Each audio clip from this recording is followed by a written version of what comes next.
This is RTV6 News at 7, working for you.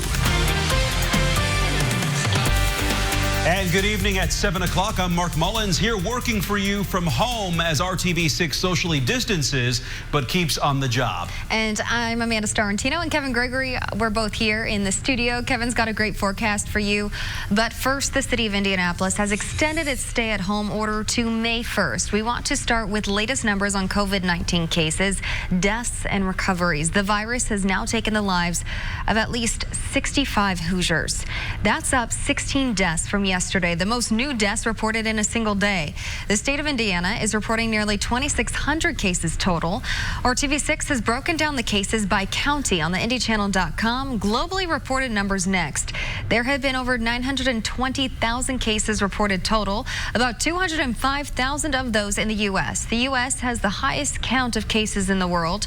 The coronavirus is being blamed for killing over 46,000 people internationally, but nearly 193,000 people have recovered from the virus. And today, Governor Eric Holcomb gave another update on the state's response to the COVID-19 pandemic and the effort to stop the spread of the virus. And the state addressed how the COVID-19 outbreak is impacting pregnant women and their birth plans, plus the plan to expand testing to more groups. RTV6's Cameron Riddle with the very latest tonight.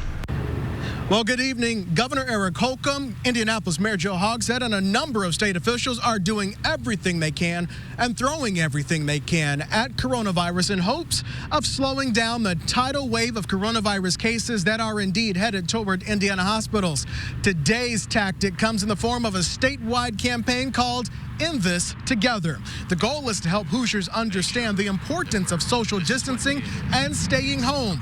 The hope is if the entire state is on the same page, we can flatten that curve of coronavirus cases. The new campaign comes on the same day where Indiana reported more than 2,000 positive coronavirus cases and 16 new deaths, including from someone possibly as young as 30 years old. The governor says everyone needs to understand that all of us are at risk. We know that COVID-19, this coronavirus, does not discriminate. We know that it can infect the healthy. It can infect the young. Maybe you won't be infected, but we know that it will use you to kill others. And that is the message from the governor. That's what he wants Hoosiers to spread, the message of staying inside, not the virus. As we continue to prepare for a spike in cases, the governor is also announcing the new shipment of coronavirus tests and the changes around those rules. For the first time, pregnant women, as well as people with a number of conditions, including diabetes and high blood pressure, can all now get in line for coronavirus tests. At the State House tonight, I'm Cameron Riddle, RTV6. Cameron, thank you. And with the governor saying we're all in this together, we want to remind you of RTV6's initiative we've been working on, Working Together. Our goal is to share stories of people working together to get through the changes brought on by COVID-19. Send us a message if you know of any efforts like this at Working For You at RTV6.com. An Indianapolis doctor who is the first to begin drive-through testing for COVID-19 for the general public will continue testing for the rest of the work week. Dr. Dorian Kenley is testing people in the 1400 block of East 12th Street from 10 a.m. until 5 p.m. each day through Friday. The doctor has a contract with Texas-based AIT Labs to administer coronavirus screenings. Results are provided within 48 hours. Dr. Kenley charges $100 a flat fee for the drive-through exam, but he expects insurance or Medicaid, Medicare will cover the lab testing fee. Jails and prisons across the state are working to protect the men and women inside the facilities, as social distancing there can be near to impossible. Today, a local mother reached out to RTV6 concerned for her son's safety. Our Megan Sanctorum explains why she says her son is at risk and how the ACLU is now getting involved. Leaders with the ACLU say more needs to be done to protect the people inside of jails and prisons throughout the state. All of them are really, really scared as to what's going to happen if it really starts spreading in there. That's the voice of a local mother who is worried about her son's health and safety. She asked not to be identified, but tells us her son is behind bars at an Indiana correctional facility. She says there are so many people so close together in these facilities. She worries about what would happen if one tests positive for COVID-19. It's something the ACLU of Indiana has been monitoring as well. Earlier this week, they filed a petition with the Supreme Court calling for the release of certain groups of people behind bars. We're not asking that the doors be unlocked and all prisoners be removed. We're asking that existing processes be sped up to determine if there are prisoners there who can safely be removed and or who are at high risk of disease and should, for humanitarian reasons, be removed. The prisoners have nothing to fight this virus where they are. They're all confined.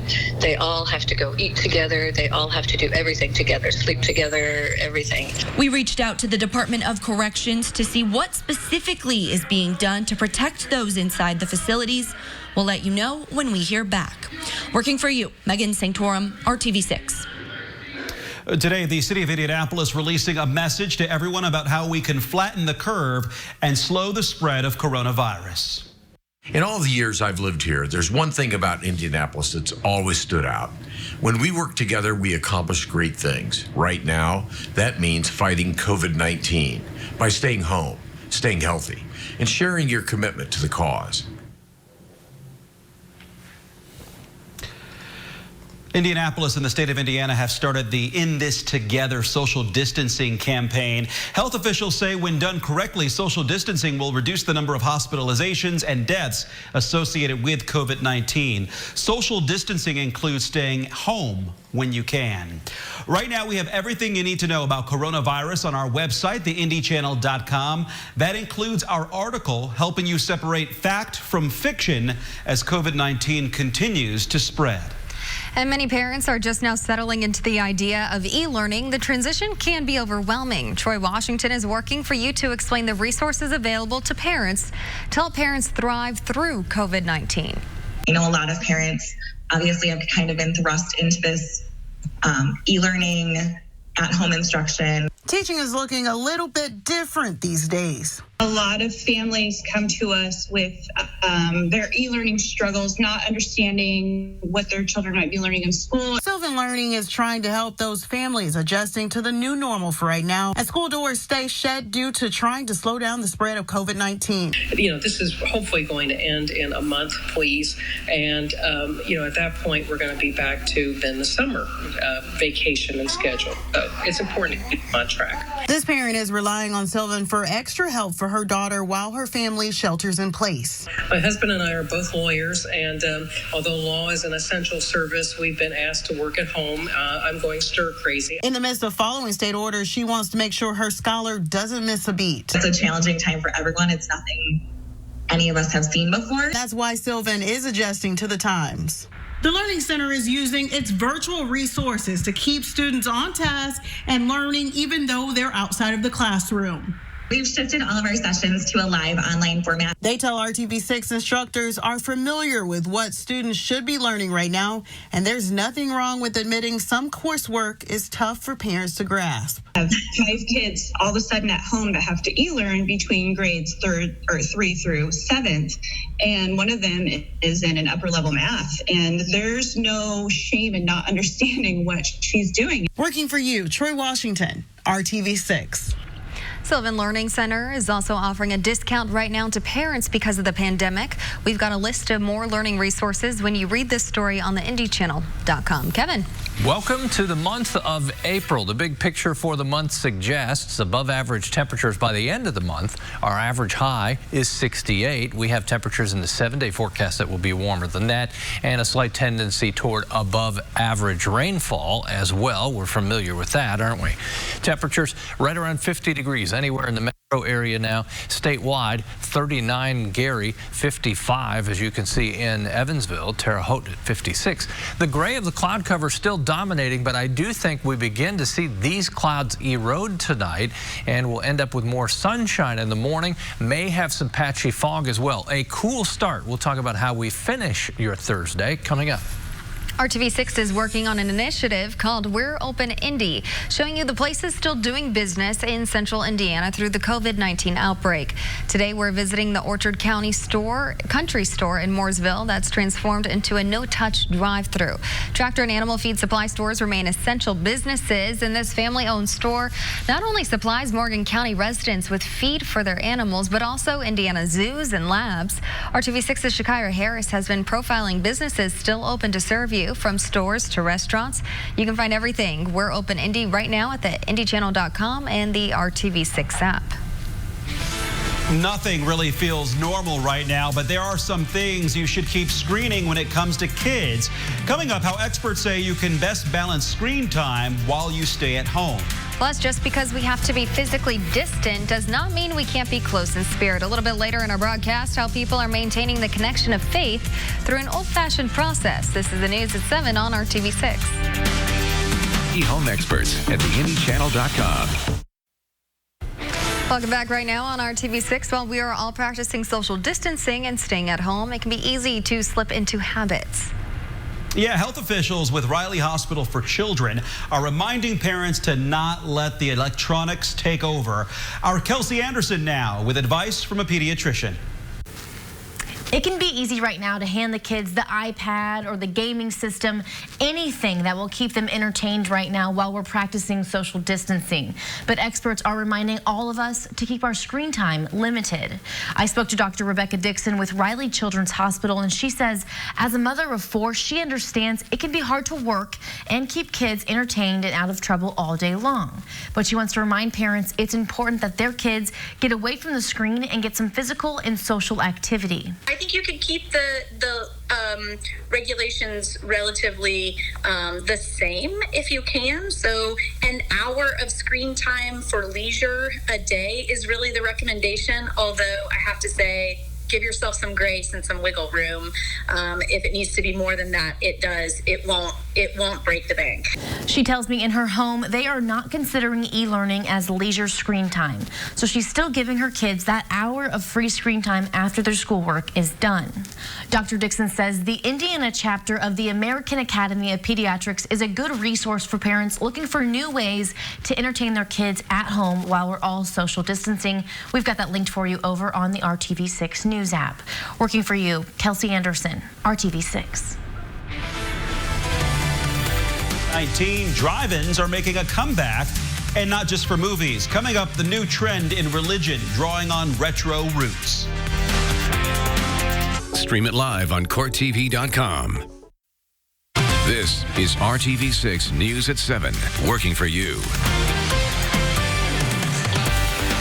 Tonight, RTV6 continues to do what we can to put the brakes on COVID-19, from getting answers for you to broadcasting live from our very own homes. And we're learning new things every day, like this. New data is providing a look into how and why the coronavirus spreads so quickly. The director of the CDC says as many as 1 in 4 people infected with the virus may never develop any symptoms at all. And that's one of the reasons they are considering whether to advise seemingly healthy people to wear masks after all.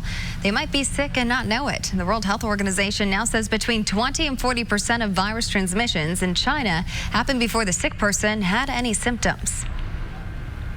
With the stress of the coronavirus pandemic, many people are turning to faith. And for worshipers in one congregation, it's a chance to meet a growing need. Meanwhile, at another church, members are attending services just like an old drive-in movie. We are able to give back, doing a food drives. They can come around. I'm Pastor Brian McDougall, executive pastor here at Idlewild Church. There really are 3 goals that we have right now. Number 1 is to help the church stay connected to God. Number 2, to help them stay connected to one another, and to help the church stay connected to the hurting. Our pastors are providing daily support, biblical guidance. I'm Yerusha, and I'm local missions director at Idlewild Baptist Church. We want to serve our city. That's our heartbeat. It's so big. What can one individual do? And what one individual can do is care for another individual. We look forward to coming to church every Sunday, and we can't go inside, so we're going to come outside and still go to church. Morning. Some people are just kind of thinking, well, man, how hokey is that? But it's really proven to be just a perfect opportunity for people right now with this virus going around. How are you doing? Good. Hi, I'm Steve Kiefer. I'm the senior pastor here at New Beginnings Christian Church. We believe that just as we're being cautious physically, we also need to be cautious, and we need to be feeding in and building up our spiritual dimension as well. And so faith is so important. I'm doing good. There's a lot more people coming, a ton of people, because every church is closed. This is a high one. We have communion every week. And we hope that more people, as this continues, are going to find that they can place their hope in Him. We want to know why things happen. And they won't be disappointed. How about that? Sunshine as well for the service. We've got a little sunshine on the western horizon. The trend tonight for clouds to decrease. Temperature will fall as well. We'll wake up in the 30s. Notice I've skipped tomorrow just for a second. I just want to get early next week in there because temperatures really balloon above average. 58, your average high, will be into the low 70s early next week. That will come with a chance for rain. Monday, Tuesday, and Wednesday, temperatures 70 degrees or above, a daily chance for rain. Doesn't look to be heavy rain at this point. Temperature 51 in the metro area, in Hancock County, Greenfield at 49. As you shop around and look at these temperatures, they're about average. 56 or 58 is our average high, but of course we're cooling down at this hour before sunset. The clouds have dominated again today. Put this in motion. Computer shows these clouds kind of just melting away as we go through the overnight with a light wind and some moisture at the ground. You know, you walk into your yard, it's still pretty soft. That may create some patchy fog. That may delay some sunshine in spots, but I don't think we'll be denied the sunshine tomorrow. 38 first thing in the morning. By lunchtime, 45 degrees. That's our launching pad to make it to 60 tomorrow afternoon. The wind will be light as well. A light wind and sunshine in 60 should feel great. Temperatures to the north struggle to hit the 60-degree mark, but if that's our goal, just be patient because we'll all be there as we go through Friday and the weekend and then hit the 70s early next week. Friday, partly sunny skies, temperatures close to the mid-60s. Late Friday night into Saturday is when our rain chances will go up. Through the day Friday, we've got no issue with rain. Temperatures, as we mentioned, in the low 60s. Let's pick up the timeline. 11 o'clock Friday night, cloud cover increasing. The showers line up to our west on Saturday morning. Through the day Saturday, scattered showers around, maybe a rumble of thunder. 66 for the high Saturday. Sunday, predominantly a dry day, 64 degrees. I want to show you the potential rainfall. Indications are 1/4 inch or less in many spots south of Interstate 70 in most spots, I guess I could say. And that rain will let up by early Sunday morning. That leaves us with second half of the day Sunday with decreasing clouds, 64 degrees, 70 degrees Monday. We hit 75 Wednesday, but again, that does come with a chance for showers. Hey, we continue to salute senior spring athletes who work tirelessly to get ready for their final season. And RTV6 Senior Salute tonight to a pair of Edinburgh softball stars. Paige Burton has earned 13 varsity letters and earned all conference honors in softball last season. Teammate Abby Schuler is ranked 3rd of the senior class with a 4.19 GPA. Both were also a part of the 2017 regional championship team. We salute both Edinburgh Lancers. If you'd like to nominate a spring high school athlete, email me at dave.first@WRTV.com. RTV6 is working for you. And we continue to... And just in case you need the reminder, you may want to just get the census out of the way as soon as you can. Now, today is known as Census Day. Officials are encouraging everyone to get their questionnaire filled out this week. This is the first time ever that everyone has access to the form online. The census happens every 10 years, and it's used for determining things like how many representatives each state gets and funding for schools and infrastructure projects. If you do not respond, you will eventually get a visit from a census worker, which could get tricky this year with precautions against the coronavirus. Well, thanks. And it's a good way to pass the time. Thanks for making RTV6 your choice for news. Our next newscast is tonight at 11. We'll see you then.